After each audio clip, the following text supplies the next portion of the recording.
নামাজ পড়া অবস্থায় সেজদার জায়গায় ফু দিয়ে নামাজ পড়া যাবে কিনা? নামাজ পড়া অবস্থায় অনেকে সেজদার জায়গায় বেশি ধুলাবালি দেখলে একটা ফু দিয়ে নেয়, অনেক সময় 2-3টাও দেয় ফু। এই ফুটো দিয়া এরপরে সেজদা যায়, এরকম লোক আছে না? নেই? সামান্য ধুলাবালি আছে, একটু কপালে নাকে লাগবে, এরকম যদি হয় তাহলে সেক্ষেত্রে ফুটু না দিয়ে সরাসরি সেজদা চলে যাওয়া উচিত। কারণ ফু দেওয়া এটা নামাজের ভেতরকার কাজ না বাইরের কাজ? নামাজের মধ্যে যা যা করা লাগে এর মধ্যে কি ফু দেওয়া বলতে কিছু আছে? নাই। তাহলে তো নামাজের কাজ না, এটা নামাজের বাইরের কাজ। নামাজের মধ্যে নামাজের বাইরের কাজ করা যাবে না। যদি বাইরের কোনো কাজ এমন হয় যেটা না করলে কোনো উপায় নেই, যেমন কথার কথা মশা একটা কামড় দিছে, এমন জোরে কামড় দিছে আর এমন ব্যথা যন্ত্রণা শুরু হয়েছে, জ্বালা শুরু হয়েছে যে ওই জায়গায় একটু না ডললে আপনার অনেক কষ্ট হয়ে যাচ্ছে, তাহলে হালকা করে এটা ডলা দেন। যদি একটা মাইট দেওয়া লাগে একটা মাইট দেন, এতটুকু করতে পারেন। মোবাইলটা হঠাৎ করে বেজে উঠছে নামাজের মধ্যে, এখন এটার আওয়াজের চোটে সব মুসল্লিদের নামাজ বরবাদ হয়ে যাবে।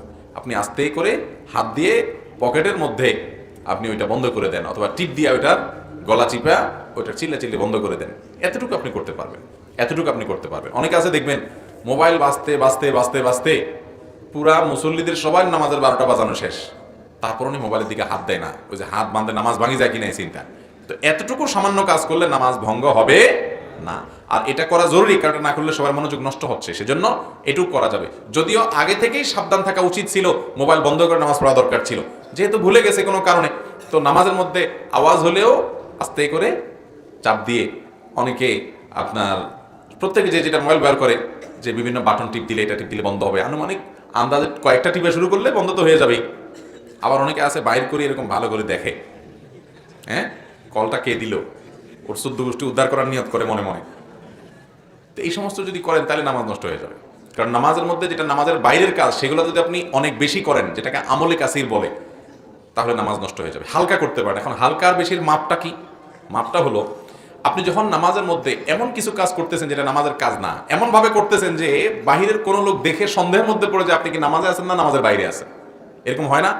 আপনি যদি দাঁড়ায় এরকম মোবাইল টিপা শুরু করেন দোনো হাতে, তাহলে তো বাইরের লোক দেখে বলবে কি ব্যাপার, এই লোক মনে হয় নামাজে দাঁড়ায় নেই, মোবাইল টিপা টিপ করতেছে। আর হালকা করে আপনার হাত বাঁধা আছে, আরেক হাত দিয়ে একটু টিপ দিয়ে বন্ধ করে দিয়েছেন, তাহলে তো বোঝাই যাবে আপনি নামাজে আছেন। তো এইরকম হালকা যদি কাজ করেন অসুবিধা নাই, কিন্তু বেশি কাজ যদি করেন যে আপনি নামাজে আছেন কিনা এটারই মানুষ সন্দেহ পড়ে যেতে পারে, এরকম বেশি অন্য কাজ করেন, তাহলে নামাজ নষ্ট হয়ে যাবে, এটা নামাজ ভঙ্গকারী বিষয়। অতএব সেজদা যখন আপনি যাবেন, একেবারে যদি দুই হাত দিয়ে খুব ফ্রি মোডে, যেটাকে বলে ফ্রি মোডে, আপনি নামাজে আছেন এটা বোঝার কোনো উপায় নেই। এদিকে একটা ফু, মাঝখানে একটা ফু, বাম দিকে আরেকটা ফু, হাত দিয়ে সরাই দিয়েছেন, এই হাত দিয়ে সরাই দিয়েছেন, আপনার হাবভাব দেখে যে কোনো লোক মনে করবে যে লোকটা কি নামাজে আছে না নামাজে নাই, নামাজে থাকে কি এত কিছু করে নাকি মানুষ। এইরকম যদি বেশি করেন তাহলে নামাজ নষ্ট হয়ে যাবে। আর যদি হালকা একটা ফু দিয়া দেন, কোনো রকম নামাজের মুডে আছেন, তাহলে নামাজ নষ্ট হবে না। কিন্তু এই ফুটাও যদি না দিয়ে নামাজ পড়তে পারেন সেটা বেটার, কারণ নামাজের মধ্যে অনামাজের কাজ, নামাজের বাইরের কাজ যত কম করা যায় ততই ভালো। এখানে সেজদার জায়গায় যদি বালি থাকে এটা আগে থেকে পরিষ্কার করে নিয়ে নামাজ পড়বেন, আর না হলে আলতোভাবে সেজদা দিবেন, সবর করবেন। আর যদি মনে হয় না এত ধুলা যে আমার নিঃশ্বাস যখন টান দেবো সেজদায় নাক দিয়ে ধুলা ঢুকবে, আমি আবার অ্যালার্জির রোগী, তাহলে সেক্ষেত্রে আস্তে করে হয় হাত দিয়া সরান, আপনার মুখ দিয়া আস্তে করে ফু দিয়ে আপনি নামাজ পড়েন, এটা করতে পারেন। তাহলে এটা অ্যাভয়েড করা ভালো। যদি করতে হয় সেটা আলতোভাবে করতে পারবেন, একেবারে ফু দিতে থাকলে না, দুই হাত দিয়ে একেবারে নামাজের বাইরের লোকের মতো করে পরিষ্কার করা লাগলেন, এটা করতে পারবেন না। কথা কি বুঝাতে পারছি?